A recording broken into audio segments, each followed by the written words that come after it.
आज के शो की शुरुआत बहुत ही आम टॉपिक के साथ, लेकिन बहुत ही खास टॉपिक के साथ, इसीलिए भी क्योंकि ब्याज दरों का घटना शुरू हो चुका है और हमेशा से ये डिबेट चलती आ रही है, जहां पर हम दर्शकों को यही समझाते रहते हैं कि आपके लिए रेंट पे रहना सही है या घर खरीदना सही है।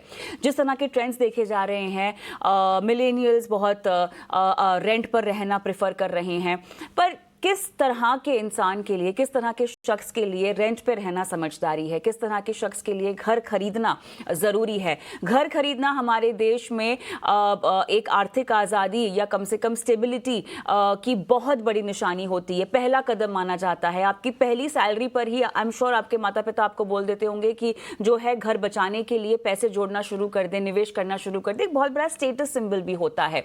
लेकिन क्या वाकई हम उस समाज में अब रह रहे हैं, हम उस समय में रह रहे हैं जहां पर घर खरीदना हमारे लिए जरूरी हो गया है, या जो ट्रेंड हम देख रहे हैं जहां पर लोग रेंट पर रहना प्रेफर कर रहे हैं, रेंट देना प्रेफर कर रहे हैं बजाय ईएमआई के, ये कितना सही है आपके फाइनेंशियल प्लानिंग के लिहाज से, ये आज हम चर्चा में लेकर आएंगे और हमारे तमाम एक्सपर्ट से इन्हीं पहलुओं पर हम बातचीत करेंगे। अर्नब पंड्या जो कि फाउंडर है मनी स्कूल के, मेरे साथ जुड़ गए हैं। पंकज कपूर फाउंडर और एमडी लियासिस फोरास, और अखिल गुप्ता जो कि को फाउंडर हैं और चीफ प्रोडक्ट टेक ऑफिसर है नो ब्रोकर के। आप सभी का स्वागत है इस खास पेशकश में। पंकज जी, आपके पास आएंगे सबसे पहले, क्योंकि समझना चाहेंगे रेंट वर्सेस ईएमआई का डिबेट नया नहीं है, बहुत पुराना है, और मूड और माहौल अगर मैं देखूं तो फिलहाल किस तरफ झुकता हुआ दिखाई दे रहा है। देखिए, घर खरीदना हर भारतीय के लिए बहुत अहम प्राथमिकता है। सबसे पहली अगर फाइनेंशियल गोल्स के लिहाज की सूची में मैं कहूं तो सबसे पहले पायदान पर आता है। लेकिन इस ट्रेंड में पिछले कुछ समय से कितना बदलाव आप देख रहे हैं, हकीकत मुझे बताइएगा पंकज जी। ये एक सेगमेंट ऑफ द कंज्यूमर्स हैं जो रेंट की तरफ झुकाव रखते हैं। और कारण क्या है कि रेंट पे आपकी बड़ी लाइबिलिटी क्रिएट नहीं होती, और रेंटल यील्ड स्पेशली हाउसिंग के में अगर आप देख लीजिए तो 3% से कम है। और अगर कोई भी होम लोन लेते हैं तो 8% से लेकर के एक एक तो over a period of time जो ऑसिलेट करता है वो 8 8 9 10% के रेंज के ऊपर चलता है। तो कई लोगों का एक ऑप्शन होता है कि अगर रेंटल यील्ड इतनी कम है तो क्यों हम इतना बड़ी लाइबिलिटी और ज़्यादा पैसा खर्चा करें। तो उस रैशनैलिटी के पॉइंट ऑफ व्यू से जो है वो घर खरीदते हैं। और पिछला 1 दशक और 2 दशक के अंदर देख लीजिए तो प्रॉपर्टी प्राइसेस में पोस्ट लेमन ब्रदर क्राइसिस और पोस्ट डीमोनेटाइजेशन इतना प्रॉपर्टी प्राइसेस में एप्रिसिएशन भी नहीं हुआ था। तो उसको देखते हुए लोग बाग भी कहते थे कि अगर हम प्रॉपर्टी में अगर ज़्यादा एप्रिसिएशन नहीं हो रहा है तो इट मेक सेंस दैट कि मैं रेंटल पे रहूं।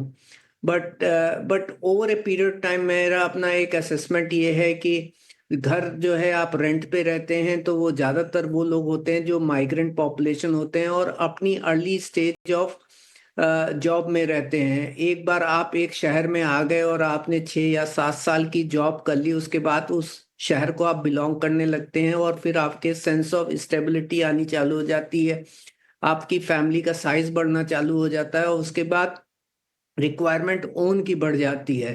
तो जो early stage of their career हैं, जो एम्प्लॉय रहते हैं और माइग्रेंट होते हैं, उनकी पहली चॉइस जो है वो रेंटल होती है। और as such most of the large cities में प्रॉपर्टी के प्राइसेस इतने ज़्यादा होते हैं और कॉस्ट इतनी ज़्यादा होती है कि उनकी अफोर्डेबिलिटी के में बैठती नहीं है। और अगर सस्ता घर होता तो इतना दूर होता है उनके जॉब से, वो इंटरेक्ट नहीं करता।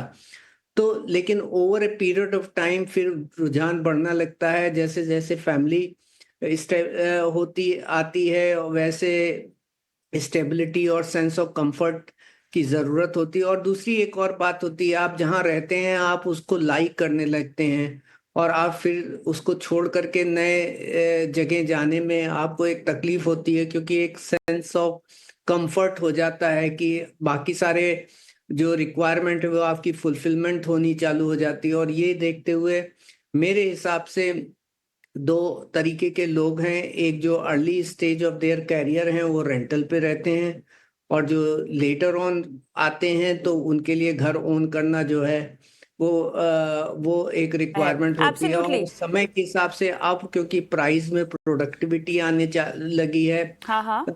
प्रॉपर्टी प्राइसेस बढ़ने लगे हैं, और साथ में रेंटल भी इस वक्त जो है वो कॉस्टली होता जा रहा है। अगर आप पिछले 2 या 3 साल देख लीजिए तो rental across most of the cities में ज्यादा एप्रिसिएशन हुआ प्रॉपर्टी प्राइसेस के अगेंस्ट में। तो इसको देखते हुए भी एक रेंट पे रहने वालों की अनअफोर्डेबिलिटी बढ़ रही होगी, तो वहां पे भी लोगों का ये रुझान आने वाला है कि भाई आगे चल करके हम घर ओन कर लें। बिल्कुल।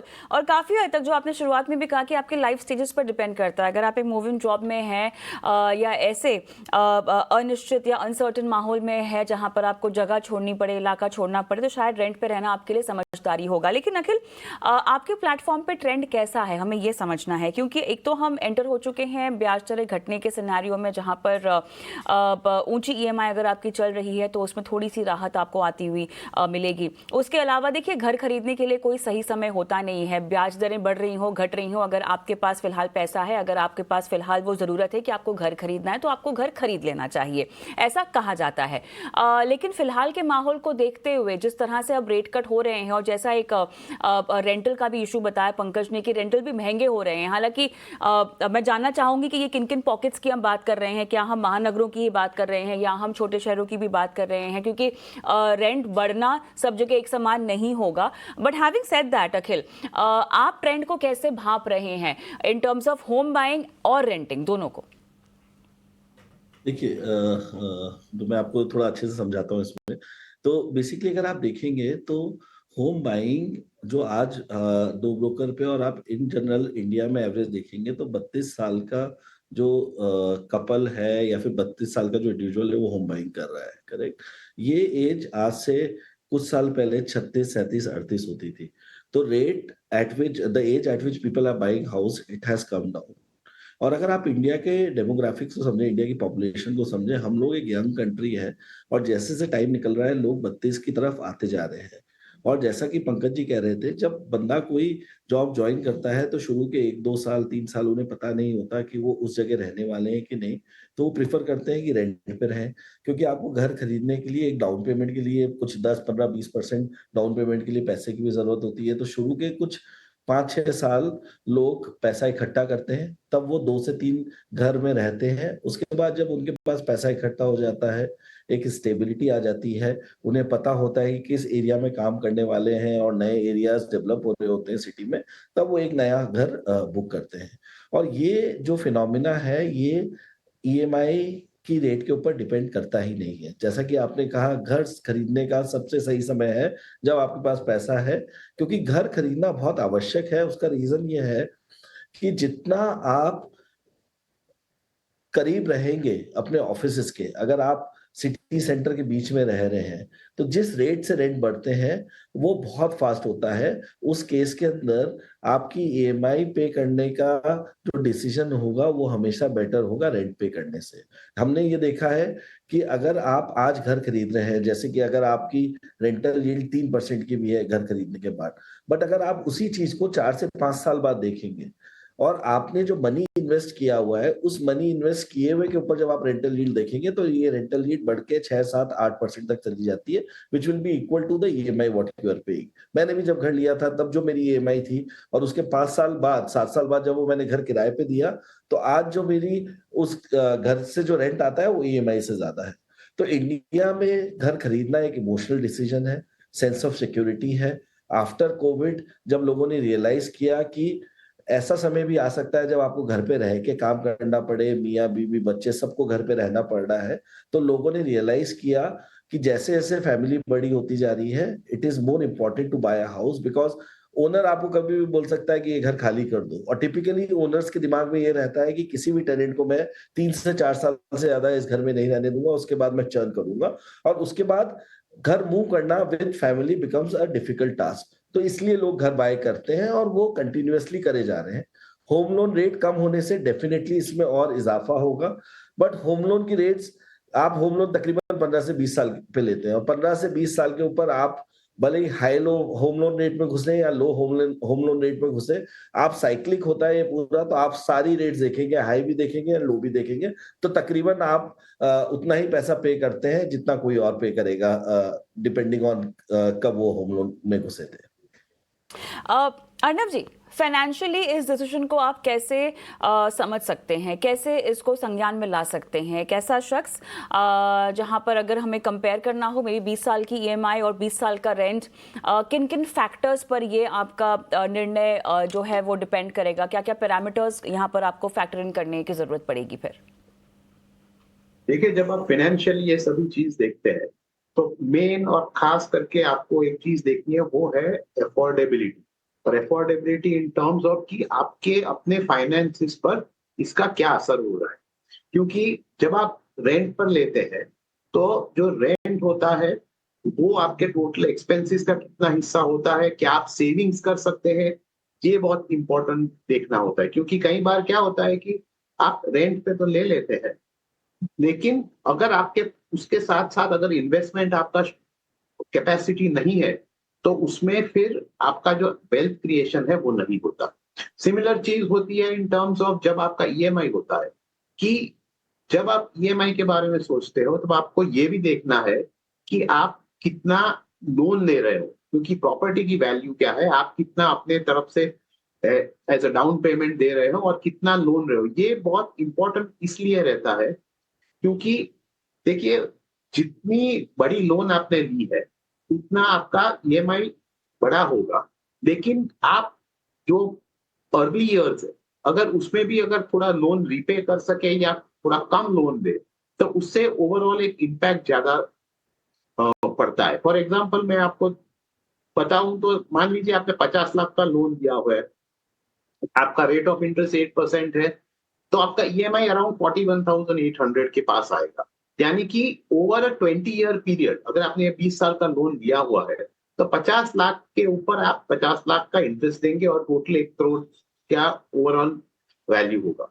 तो सिमिलरली अगर ये 8% का over a period of time अगर लोन रेट आपको 7% में मिल रहा है तो आपका ईएमआई 38,700 तक पहुंच जाएगा और आपका जो 50 लाख का जो आप इंटरेस्ट दे रहे थे वो 43 लाख होगा। तो ये ध्यान में रखना बहुत जरूरी है कि आप क्या अफोर्ड कर सकते हैं, और कोई भी डिसीजन लेने से पहले खास करके बाइंग का डिसीजन आपको अपना प्रॉपर फाइनेंशियल प्लानिंग करना होगा, क्योंकि एक लॉन्ग टर्म इम्प्लीकेशन है इसका। और आपको ये भी याद रखना है कि पहले बाइंग में एक और एडिशनल फैक्टर था कि आपको एक टैक्स बेनिफिट मिल रहा था जो उसे बहुत अट्रैक्टिव भी कर रहा था। आज की तारीख में ओल्ड सिस्टम में, ओल्ड टैक्स रेजिम में ये भी जारी है, तो उसमें कोई बदलाव नहीं है। लेकिन जो लोग नए टैक्स रेजिम को अपनाना की या तो प्लान कर रहे हैं, या अगर आप आगे जाके देखें तो शायद ओल्ड टैक्स रेजिम ना हो, तो ये भी फैक्टर्स को, टैक्स इम्प्लीकेशन का भी आपको फाइनेंशियली जब आप डिसीजन ले तब उसमें ध्यान रखना जरूरी। चलिए, तो अब सही कहा आपने, यहाँ पर अगर आप ईएमआई के बंधन में बन जाएंगे तो फिर आपको 20 साल 25 साल के हिसाब से जो है वो ईएमआई लगातार पे करनी होगी और काफ़ी लंबा कमिटमेंट है। ये फैसला आप तब लें जब आप एक कंसिस्टेंट इनकम ब्रैकेट में आते हो या कंसिस्टेंट इनकम फेज में आते हो। अगर आप ऐसे कोई शख्स हैं जो अपनी जॉब के साथ भी रिस्क लेना चाहते हैं या अपनी इनकम के साथ रिस्क लेना चाहते हैं, तो ये काफ़ी हद तक आपकी प्लान का एक हिस्सा बन सकता है। लेकिन पंकज जी, रेंट पर और रेंट की समानता पर मैं फोकस करना चाहती हूँ। आपने कहा कि जैसे जैसे अब यहाँ पर तो एक रेट कट्स का सिनेरियो है, लेकिन रेंटल्स ऊपर जा रहे हैं। पैन इंडिया का यही सिचुएशन है? हम किन पॉकेट्स की बात कर रहे हैं? और जहाँ तक घरों की बात है, डिमांड सप्लाई का रेशियो भी बताइएगा कैसा है महानगरों में और बाद में टियर 2 टियर 3। देखिए, रेंटल जितनी भी इकोनॉमिक हब्स हैं उसके पास में बढ़ रहे हैं हर सिटी के अंदर, और जितनी भी आईटी ड्रिवन और जो माइग्रेंट पॉपुलेशन को अट्रैक्ट करने वाली ज्योग्राफीज हैं वहाँ पे बढ़ते हुए, तो बेंगलोर में, हैदराबाद में, पूना में, मुंबई में, दिल्ली एनसीआर में आपको रेंटल में बढ़ोतरी होती हुई दिखाई दे रही है, और अच्छी बढ़ोतरी होती हुई दिखाई दे रही है। अगर प्रॉपर्टी प्राइजेस में 5% की CAGR ग्रोथ है तो रेंटल करीब 6 से 7% की CAGR ग्रोथ पिछले 3 साल के ऊपर वो बढ़ती हुई दिखाई दे रही है। तो रेंटल की ग्रोथ तो है ही है। और एक अखिल ने बड़ी अच्छी सी बात बोली कि जो हमारी एज ऑफ परचेजर है वो कम हो रही है, और ये एक अच्छी तरीके ये बताता है कि हमारी जो हाउस परचेज की अफोर्डेबिलिटी है वो इम्प्रूव हो गई। अगर आप हम ये देखते भी हैं कि अगर आप इन्फ्लेशन एडजस्टेड प्राइजेस और इंटरेस्ट एडजस्टेड अफोर्डेबिलिटी को देखें, तो जिस हिसाब से इनकम में बढ़ोतरी हुई और इंटरेस्ट रेट कोविड के बाद जो गिरे और जिस लेवल पे हैं, आज के दिन हमारी अफोर्डेबिलिटी 2005 और 2006 के लेवल पे है। और यही कारण है कि कोविड के बाद हमने अक्रॉस ज्योग्राफी में जो है एक अच्छा सा सेल्स का ग्रोथ होते हुए देखा। पिछले साल से इस साल के अंदर भी अगर हम देखें कि 60 सिटीज में सेल्स जो है वो 18% के लेवल के ऊपर ग्रो हुई, कंसोलिडेटेड लेवल के ऊपर। तो अगर फाइनेंशियल ईयर 2024 में अगर बिल्डर की सप्लाई कोई देख लीजिए तो उसमें करीब 7.5 लाख करोड़ रुपए की सेल्स हुई, करीब 6.5 लाख यूनिट बिकी। और इन्वेंट्री जो है इस वक्त 11% कम हो गई है पिछले साल के हिसाब से, क्योंकि थोड़े न्यू लॉन्चेस में तो गिरावट होती हुई पिछले साल में हमें दिखाई दी।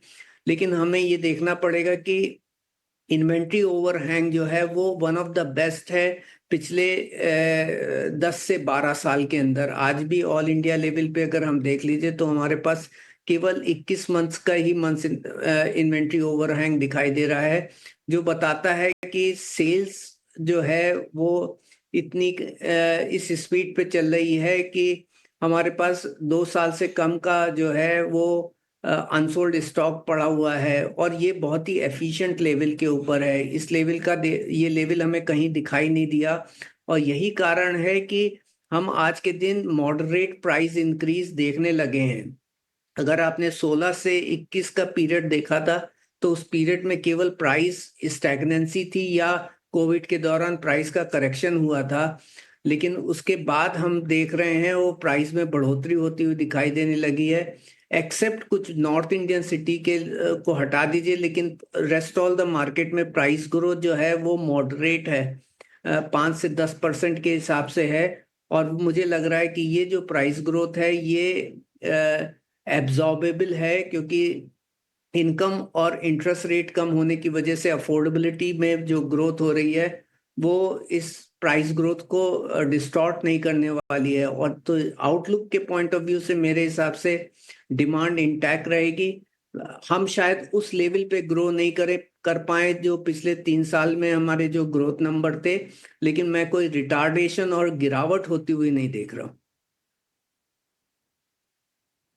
कोई कमी आती हुई आपको नहीं दिखाई दे रही है? हो सकता है इतना अग्रेसिव ना हो जो ट्रेंड हमने पिछले कुछ सालों में देखा है, लेकिन अखिल जो ट्रेंड हम फिलहाल देख रहे हैं, और इस पर मैं वापस से आ रही हूँ एक बार घूमकर, हम एक ऐसे फेज में हैं जहां पर लोग अपनी इनकम के साथ रिस्क ले रहे हैं। हम ऐसे फेज में हैं जहां पर people are talking about early retirement, we are talking about gig economy, हम बात कर रहे हैं सबैटिकल्स की, हम बात कर रहे हैं लाइफ कॉलिंग की, और आपकी एक इनकम सोर्स के जो कि जॉब होती है यूजुअली उससे बढ़कर कुछ और करने की।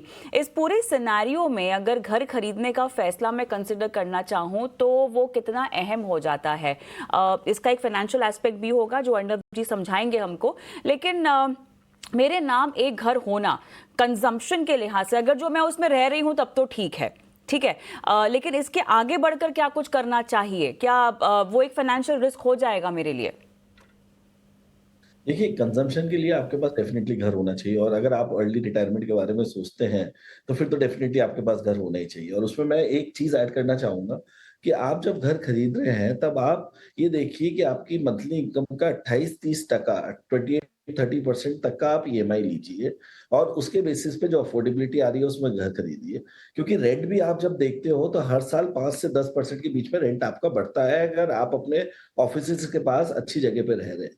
जो आपका रेंट बढ़ता है उसी परसेंटेज से अगर आप अपनी ईएमआई एक्स्ट्रा पे कर दें, या आप साल की एक ईएमआई एक्स्ट्रा पे कर दें, तो आप अपने लोन टेन्योर को 4 साल से कम कर सकते हैं। और अगर आप एक की जगह 2 कर देंगे तो आप अपने लोन टेन्योर को 7 साल से कम कर सकते हैं। तो अगर आप एक स्मार्ट तरीके से प्लान करेंगे तो घर खरीदना तो बहुत ही समझदारी का डिसीजन है, और ये आपको आपके अर्ली रिटायरमेंट में भी बिल्कुल डेफिनेटली हेल्प करता है। जी, अब इसका फाइनेंशियल पहलू आप हमको बताइएगा। फाइनेंशियल पहलू हम इसका कैसे समझें? एक तो अगर आप ऑलरेडी ईएमआई भर रहे हैं तो कई बार ऐसा होता है ना, लोगों की इनकम उतनी जल्दी नहीं बढ़ती है जितनी जल्दी उनके खर्चे बढ़ जाते हैं, जितनी जल्दी उनकी फाइनेंशियल लाइबिलिटीज बढ़ जाती हैं। तो अगर जो आप ऐसे इंसान हैं जिनके ऊपर ईएमआई है, तो अगर आपका इन्वेस्टमेंट पूरी तरह से रुक गया है, जो कि बहुत लंबा अरसा होगा अगर आप अपनी ईएमआई खत्म होने का इंतजार करेंगे, जो कि लोग करते भी हैं। अधिकतर लोगों से अर्णव जी जब बातचीत होती है और उनसे पूछते हैं कि आपने इन्वेस्टमेंट की शुरुआत क्यों नहीं की, अब तो छोटे से छोटे अमाउंट से भी आप इन्वेस्टमेंट शुरू कर सकते हैं, एसआईपी भी 250 रुपए की हो गई है, कहना यही होता है उनका कि अरे हमारे पर तो अभी ईएमआई का बोझ है। तो इसकी वजह से आपका जो इन्वेस्टमेंट प्रोसेस है ना, उसकी अगर शुरुआत नहीं हो तो फिर बहुत डिले हो जाता है कई बार, क्योंकि आपको लगता है कि इतनी बड़ी लाइबिलिटी है ये मेरे ऊपर, लोन की, कर्ज की, वो आप पहले निकाल लो। कुछ लोगों की जो प्रोसेस है इन्वेस्टमेंट का, वो बीच में रुक जाता है, बिकॉज उनको लगता है कि जितना इन्वेस्टमेंट किया था सब तो घर में डाल दिया है, अब बाद में थोड़ा सा खत्म हो, बाद में इन्वेस्टमेंट की शुरुआत की जाए।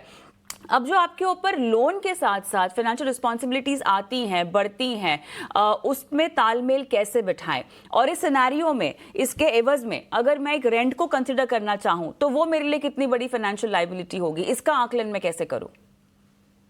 देखिए, अगर आपके ऊपर एक ईएमआई का बोझ है तो मेरे हिसाब से आपको एक पूरी तरह से प्लानिंग करने की बहुत जरूरत है कि पहले तो एक कि ये आपके लिए कितना अफोर्डेबल है, क्योंकि देखिए आज की तारीख में लोन लेना आसान है, और हम ये होम लोन के बारे में बात नहीं कर रहे हैं।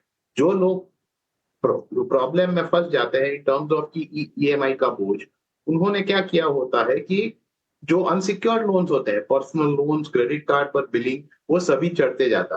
तो ये एक्सप्लेन, अगर आपने अपना ईएमआई एक reasonable level less than 1/3 of your income रखा हुआ है, तो फिर आपका फोकस यही होना चाहिए कि आप दूसरे एक्सपेंस कैसे कंट्रोल में रखें ताकि आप इन्वेस्ट कर सकें।